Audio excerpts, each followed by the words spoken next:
स्वागत है आपका आरएस फिजिक्स में। और आज के इस लेक्चर में हम लोग फिजिक्स के एक बहुत ही महत्वपूर्ण टॉपिक को देखने वाले हैं, जिसका नाम है प्रॉपर्टीज ऑफ चार्जेस। एग्जाम में ये वाला जो टॉपिक है बाबू, कई बार पूछा जा चुका है। कभी कभी आपको प्रॉपर्टीज ऑफ चार्ज पूछ देगा, कभी ये जो तीन प्रॉपर्टियां हैं यहां से भी प्रश्न आते हैं, जैसे एडिटिविटी ऑफ चार्ज से आप क्या समझते हैं, या फिर कंजर्वेशन ऑफ चार्ज से आप क्या समझते हैं, या फिर क्वांटाइजेशन ऑफ चार्ज से आप क्या समझते हैं। हिंदी में मैं लिख दिया हूं आवेशों की योज्यता, आवेशों का संरक्षण और आवेशों का क्वांटीकरण। ये आवेश की तीन गुण है और तीन गुण से क्वेश्चन हर साल एक ना एक प्रश्न यहां से बनते ही हैं, ऑब्जेक्टिव बन जाए या 2 मार्क्स का क्वेश्चन बन जाए। तो आइए समय को वेस्ट किए बिना इस लेक्चर की शुरुआत करते हैं। और सबसे पहले हम लोग समझते हैं एडिटिविटी ऑफ चार्ज, यानी आवेशों की योज्यता से आप क्या समझते हैं। तो देखिए, आवेशों की योज्यता, आवेशों की योज्यता, योज्यता का मतलब होता है बच्चों योग। योग का मतलब जोड़। यह बताता है, यह टॉपिक यह बताता है कि आवेश कैसे जुड़ते हैं, आवेश कैसे घटते हैं। इसको समझना है। जैसे मान लीजिए यह कोई सिस्टम है, क्या है, यह कोई सिस्टम है और इस सिस्टम में बहुत सारे चार्ज है, जैसे Q1 है, माइनस Q2 है, प्लस Q3 है, माइनस Q4 है, प्लस Q5 है। मान लीजिए यहाँ पे 5 चार्ज गिवन है और आपको इस सिस्टम का, यह क्या एक सिस्टम है, क्या एक सिस्टम है, सिस्टम यानी कि निकाय, एक निकाय है। यदि आपको इस निकाय का कुल आवेश निकालना हो तो आप क्या करेंगे, तो सिंपली ऐड करेंगे। यहाँ पे जो Q नेट होगा आपका, ये इज इक्वल टू हो जाएगा Q1 minus Q2 plus Q3 minus Q4 और प्लस Q5। यानी आप चार्जेस को साइन के साथ, मतलब माइनस वाले को माइनस, प्लस वाले को प्लस लिखकर सिंपली ऐड कर देंगे। यही यह नियम कहता है। यानी आवेश कि योज्यता का मतलब यह हुआ कि यदि किसी सिस्टम में आपको कुल आवेश निकालना है, किसी सिस्टम में अगर आपको कुल आवेश निकालना है तो सिस्टम में मौजूद सभी आवेशों को क्या कर देना है, सिंपली ऐड कर देना है। ठीक है, यहां मैं इसका डेफिनेशन लिख देता हूं। किसी किसी सिस्टम का कुल आवेश, किसी सिस्टम का कुल आवेश उसमें मौजूद ही, किसी सिस्टम का कुल आवेश उसमें मौजूद सभी आवेशों के बीजगणितीय योग के बराबर होता है। यही आपको जानना है और यही आपको लिखना भी है। अगर एग्जाम में आ जाता है कि आवेशों की योज्यता से आप क्या समझते हैं, तो आपको लिखना होगा किसी सिस्टम का कुल आवेश उसमें मौजूद सभी आवेशों के बीजगणितीय योग के बराबर होता है, अर्थात Q नेट बराबर Q1 माइनस, इस चीज को आप नीचे लिखेंगे, इस चीज को आप नीचे लिखेंगे। मैंने समझाने के दौरान इसको ऊपर कर लिया, ठीक है। और ये बगल में सिस्टम बना देंगे, आपको 2 मार्क्स कंप्लीटली मिल जाएगा, ठीक है। इसे ही कहते हैं बच्चों आवेशों की योज्यता। यानी कि किसी भी सिस्टम में, एक क्वेश्चन भी देख लीजिए, जैसे मान लीजिए कोई बॉक्स है, यहाँ पे 2 कूलम है, -3 कूलम है, +4 कूलम है, और कह देगा इस सिस्टम का कुल आवेश बताइए, तो आप जोड़ लीजिए 4 और 2 6 और 6 में 3 का 3, यानी इस पे 3 कूलम का धनात्मक चार्ज पैदा होगा, ठीक है। यही कहते हैं आवेशों की योज्यता। अब हम सभी देखते हैं आवेशों का संरक्षण, यानी कंजर्वेशन ऑफ चार्ज, ठीक है।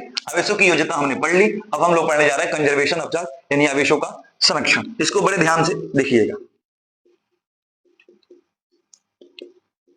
एग्जाम में डायरेक्टली यहां से प्रश्न आता है कि आवेशों के संरक्षण से आप क्या समझते हैं। तो बच्चों याद रखिएगा, आवेश एक ऐसा चीज है जिसे आप उत्पन्न नहीं कर सकते हैं और न ही इसे नष्ट कर सकते हैं। जैसे किसी बॉडी में अगर चार्ज है तो आप उसको नष्ट नहीं कर सकते हैं, अपितु उसको न्यूट्रलाइज किया जाता है, यूं कहे तो उसको उदासीन किया जाता है। जैसे अगर +1 कूलम चार्ज है तो आप -1 कूलम देकर इसे क्या कर सकते हैं, न्यूट्रलाइज कर सकते हैं, समाप्त नहीं कर सकते हैं, ठीक है। और एक और बात, उत्पन्न भी नहीं किया जा सकता है आवेश। तो सर जब आवेश उत्पन्न नहीं कर सकते हैं तो फिर बॉडी चार्ज कैसे होती है सर, ये प्रश्न हो सकता है आपका बच्चों। तो कोई दिक्कत नहीं, मैं इसको समझाता हूं। जैसे मान लीजिए एक बॉडी है A और एक बॉडी है B, ठीक है। यदि आपको इन दोनों बॉडी को चार्ज करना है तो हम लोग क्या करते हैं, दोनों बॉडी को बाबू रब करते हैं, रब कहे तो रगड़ते हैं, और रगड़ने से क्या बनता है, हीट बनता है। रगड़ने से क्या बनता है, हीट। और इस हीट के कारण जो काइनेटिक एनर्जी है इलेक्ट्रॉनों की, वो बढ़ जाती है, जिससे इलेक्ट्रॉन जो है ट्रांसफर हो जाता है। क्या हो जाता है, इलेक्ट्रॉन जो है ट्रांसफर हो जाता है। और जब यहां से इलेक्ट्रॉन ट्रांसफर होगा बच्चों, तो आप जानते हैं किसी भी एटम में इलेक्ट्रॉनों की संख्या और प्रोटॉनों की संख्या बराबर होती है, ठीक है। मतलब Ne बराबर Np होता है, मतलब कि इलेक्ट्रॉनों की संख्या प्रोटॉनों की संख्या आपस में बराबर होती है, और इलेक्ट्रॉन निगेटिव कण है और प्रोटॉन पॉजिटिव कण है। ये सब बेसिक नॉलेज है, आपको पता होगा। फिर मैंने बता दिया इलेक्ट्रॉन ऋणात्मक और प्रोटॉन धनात्मक होता है। तो जब इलेक्ट्रॉन यहां से निकलेगा तो यहाँ इलेक्ट्रॉनों की क्या हो जाएगी, कमी हो जाएगी, और यहाँ इलेक्ट्रॉनों की क्या हो जाएगी, अधिकता हो जाएगी। क्या हो जाएगी, अधिकता हो जाएगी। अब यहाँ इलेक्ट्रॉनों की कमी हो गई, यहाँ इलेक्ट्रॉनों की अधिकता हो गई, मतलब इन दोनों पे चार्ज पैदा हो गया। यहाँ पर प्लस और यहाँ पे माइनस। जहां पे इलेक्ट्रॉनों की अधिकता होती है वहां पे निगेटिव चार्ज पैदा होता है। एक इलेक्ट्रॉन गया, यानी एक इलेक्ट्रॉन के बराबर यहाँ क्या हो गया, चार्ज पैदा हो गया। क्या पैदा हो गया, चार्ज पैदा हो गया। ऐसे ही चार्ज लेन देन किए जाते हैं। ठीक है, तो इसी वही नियम बना है आवेशों का संरक्षण। इसको मैं लिखवा देता हूं कि आवेश न तो उत्पन्न किए जा सकते हैं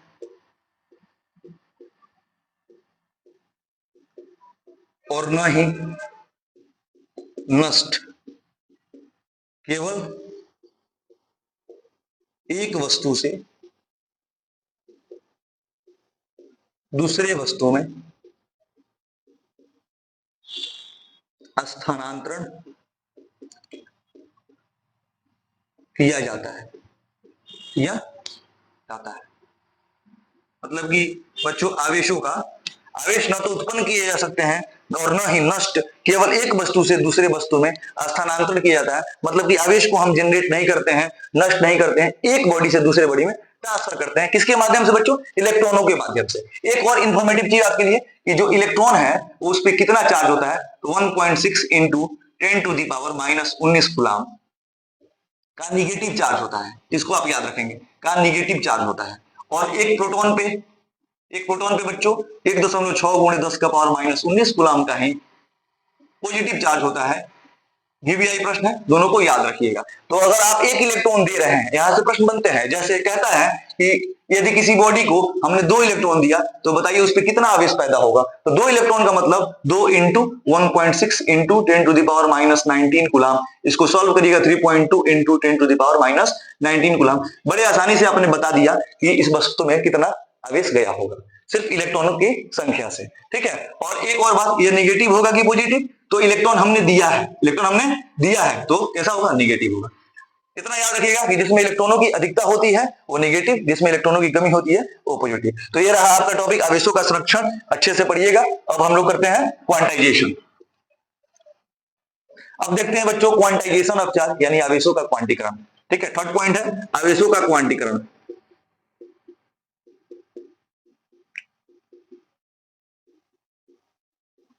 सबसे इंपॉर्टेंट यही है, क्योंकि कई बार एग्जाम में डायरेक्ट पूछ देता है कि क्वांटाइजेशन ऑफ चार्ज से आप क्या समझते हैं, या आवेशों के क्वांटीकरण से क्या समझते हैं। इसको समझना है। इसका एक सूत्र भी होता है Q बराबर प्लस माइनस एनी। यह सूत्र बहुत ही इंपॉर्टेंट है, क्योंकि यहां से न्यूमेरिकल्स प्लस ऑब्जेक्टिव दोनों बनते हैं। ठीक है, थोड़ा समझाता हूं ये सूत्र कहां से आया। यहाँ पे थोड़ा ध्यान दीजिएगा, एक बॉडी ए है, एक बॉडी बी है। यदि आपको यहां से इलेक्ट्रॉन यहां देना है तो या तो आप 1 इलेक्ट्रॉन दोगे, या तो आप 2 इलेक्ट्रॉन देंगे, या तो आप 3 इलेक्ट्रॉन देंगे, या तो आप 4 इलेक्ट्रॉन देंगे। इससे आपको क्या सीखने को मिल रहा है कि इलेक्ट्रॉन कभी फ्रैक्शन में या डेसिमल में नहीं दे सकते हैं। जैसे कहने का मतलब, यदि मैं कहूं 2.5 इलेक्ट्रॉन दे दो तो आप नहीं दे पाओगे, आधा इलेक्ट्रॉन आप नहीं दे पाओगे। यदि आधा इलेक्ट्रॉन कह दूं वो भी आप नहीं दे पाओगे, लेकिन 5 इलेक्ट्रॉन कह दूं तो आप आसानी से दे दोगे। 5 इलेक्ट्रॉन उठा के इसको दे दो, मतलब रब करके किसी माध्यम से इसको दे दो। यानी हमने ये देखा कि इलेक्ट्रॉन का जो ट्रांसफर होता है वो इंटीजर में होता है। इंटीजर बोले तो पूर्णांक में होता है। किसमें होता है, पूर्णांक में होता है। या तो 1, या तो 2, या तो 3, 4, 5, यानी पूर्णांक में हो रहा है। तभी पूर्णांक को हम लोग दिखाते हैं बच्चों एन से। तो Q बराबर एन कहां से आया, हम लोग दे क्या रहे हैं, इलेक्ट्रॉन। और किस में देना है, पूर्णांक में दे रहे हैं, तो एन। Q बराबर एन, इलेक्ट्रॉन देने से क्या बनता है, आवेश। तो Q बराबर क्या बना, एन। इसी तरह ये फार्मूला का निर्माण हुआ है Q बराबर एन का। अब इसका डिफिनेशन क्या लिखेंगे आप लोग, इसका डिफिनेशन हो जाएगा कि किसी वस्तु को दिया गया आवेश हमेशा मूल आवेश का